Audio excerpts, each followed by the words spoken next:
And welcome to today's reading lesson, where we will be looking at literal questions on George's Marvellous Medicine. We're still continuing the text for this week and for another week after.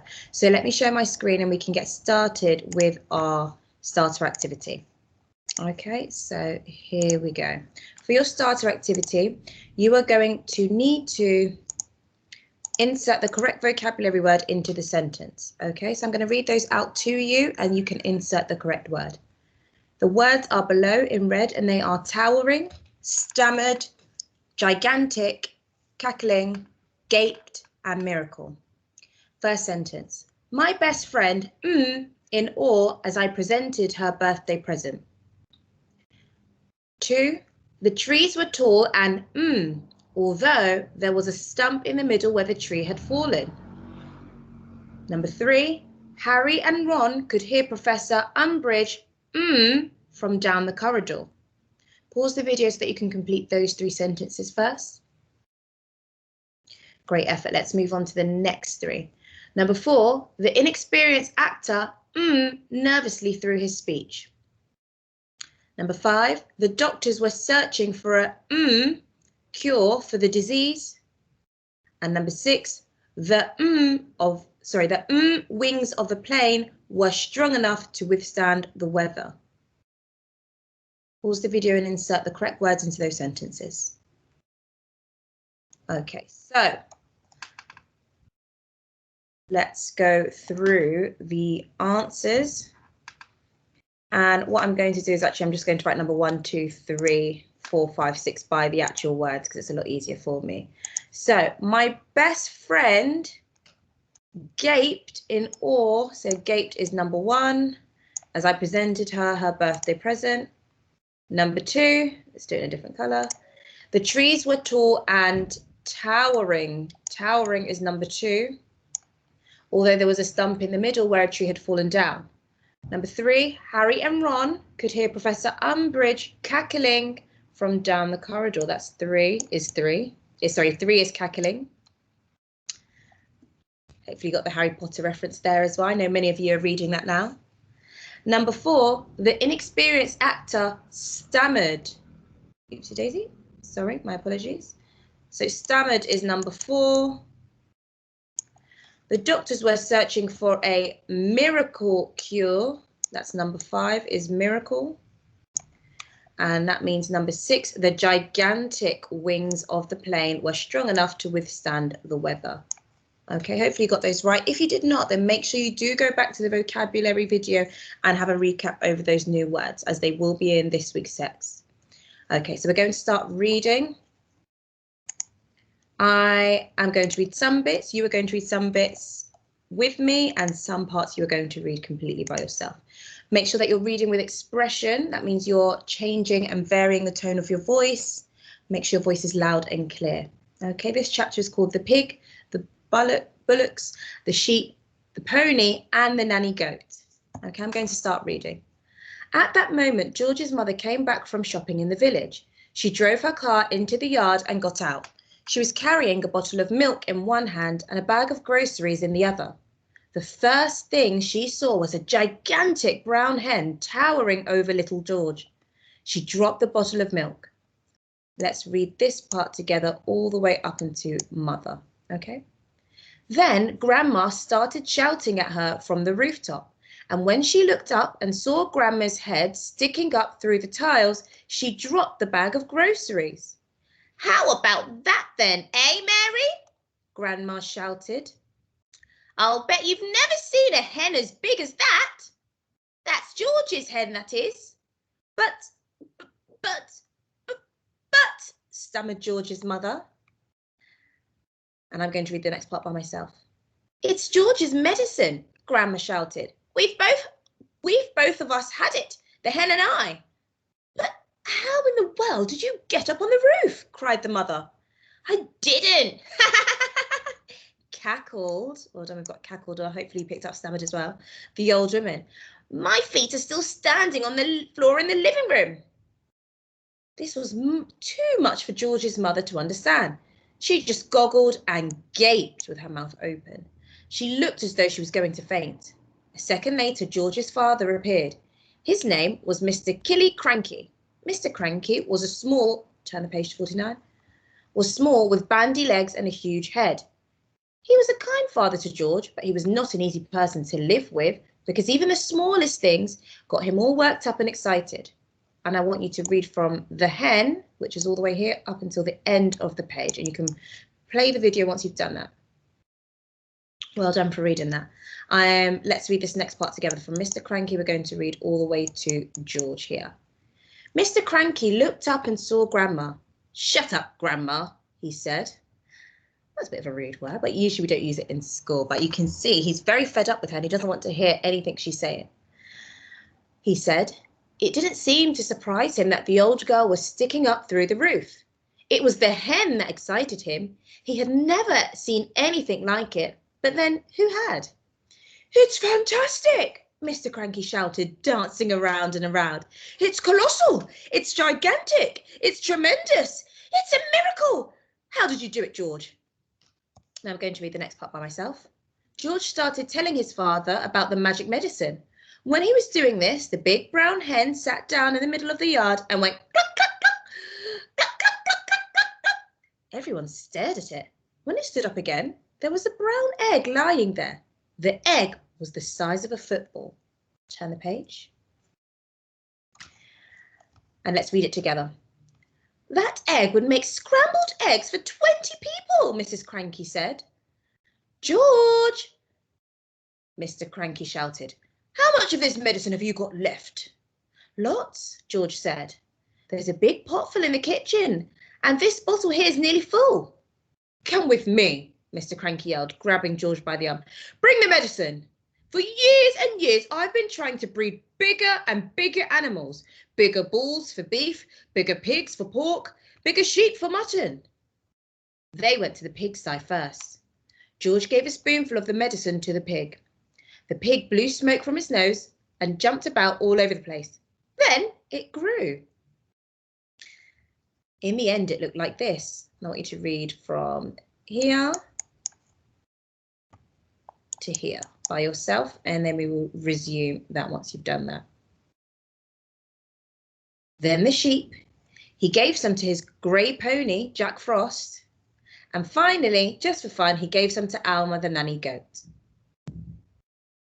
Fantastic. So we're going to be answering some literal questions. As always, you know at home that literal questions require you to read the text to find the answer. The answers are explicitly stated in the text. So our steps to success that we're going to follow is to underline the keywords in the question, find those same keywords in the text and underline, and then we're going to answer in full sentences. I would like everybody to be answering the questions in full sentences. We are coming back to school next week, and you really want to make sure that you're in the habit of answering in full sentences, because that is what you are going to be doing when you come back to school. So it'll make it a lot easier for you if you're practicing now. So let's take a look at the example one that I'm going to model to show you exactly how I want it to be done. Okay, here we go. So I've got the question here. What was George's mother carrying?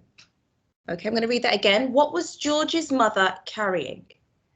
So looking at my steps to success, it says underline the keywords in the question. So my keywords, if you think of them as who, what, where, when, why. Who am I talking about? Who are we talking about? That's correct. We're talking about George's mother. And what was George's mother doing? Well done. She's carrying something. So I'm looking for potentially an object here. Okay, I know I'm looking for George's mother, and I'm going to look for carrying. Those are my keywords that I'm now going to look for in the text because I've underlined the keywords in the question. Now I need to find those same keywords in the text. So let me go back to the text, and it says the answer is on page 48. So I need to look on page 48. So let's go back to page 48. We're looking for what was George's mother carrying. So I'm going to skim read. At that moment, George's mother came back from the shopping village. She drove her car into the yard and got out. She was carrying a bottle of milk in one hand and a bag of groceries in the other. I found my answer. I found the same keywords in the text. It says George's mother over here, and it talks about what she was carrying. She was carrying a bottle of milk in one hand and a bag of groceries in the other. Fantastic. I found my answer. So let me go back to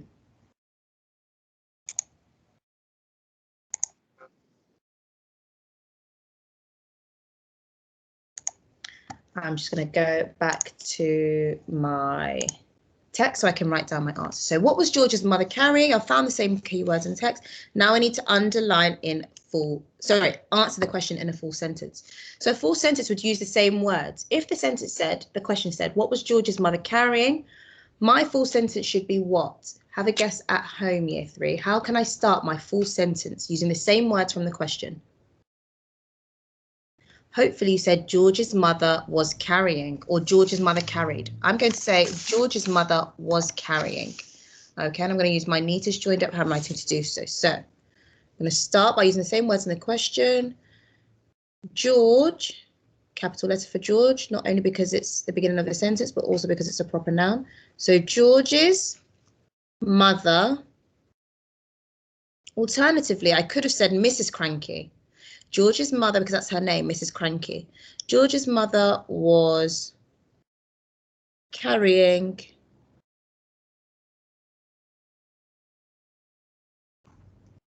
and I know she was carrying a bottle of milk in one hand and groceries in the other. So I'm going to say George's mother was carrying, and we're going to say a bottle of milk. I'm going to leave a line, a bottle, not taking off my pen until I finish the word, a bottle of, make sure you leave your F's, bottle of milk in one hand and a bag of groceries. So I'm going to say a bag of groceries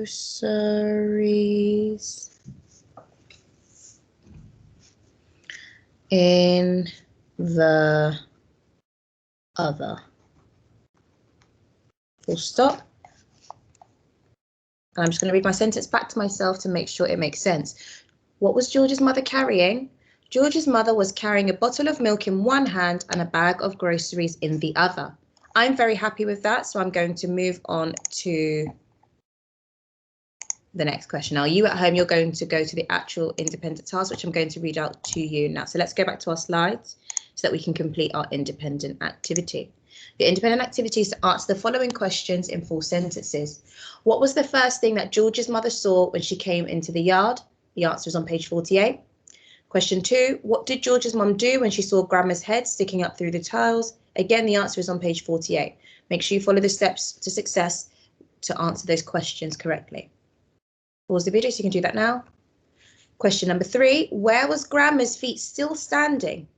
Page 48. Got lots of page 48s on this in this lesson. Question number 4, what was George's father called? Again, you can find the answer on page 48. I don't know why I've chosen page 48 for all of these questions, but hey ho. Pause the video so you can answer those questions and then continue. Question number 5 is a true or false. You can tick whether the statements below are true or false. Otherwise, you can just write true or false. Okay, so when Mr. Cranky saw the giant hen, he started jumping as though there were ants in his feet. The answer is on page 49. Next one is Mr. Cranky grabbed George by his arm. The answer is on page 51. Last one, George and his father went to a pigsty. So George and his father went to the pigsty last to give out the medicine. The answer is on page 51. Pause the video so that you can answer those questions. Okay, hopefully by now you have done that. Okay, and you've answered all the questions. So we're going to go through the answers now. Let me just move that there. Okay, so question number 1, what was the first thing that George's mother saw when she came into the yard? The first thing George's mother saw was a gigantic brown hen towering over George. We've even used an expanded noun phrase, gigantic brown hen. Question number 2, what did George's mum do when she saw Grandma's head sticking out through the tiles? George's mom dropped a bag of groceries when she saw Grandma's head sticking up through the tiles. Question number 3. Where were Grandma's feet still standing? Grandma's feet were still standing on the floor in the living room. Question number 4. What was George's father called? George's father was called Mr. Killy Cranky. Tick whether the statements below are true or false. When Mr. Cranky saw the giant hen, he started jumping as though there were ants in his feet. That is false. He jumped as if his feet were burning. Mr. Cranky grabbed George by his arm is true. George and his father went to the pigsty last to give out the medicine. False. They went to the pigsty first. Okay, so hopefully you got those correct. If not, have another look at them. Check the answers before you submit it onto Seesaw. Okay, I hope you enjoyed that lesson, Year 3, and I will see you in the next one. Bye.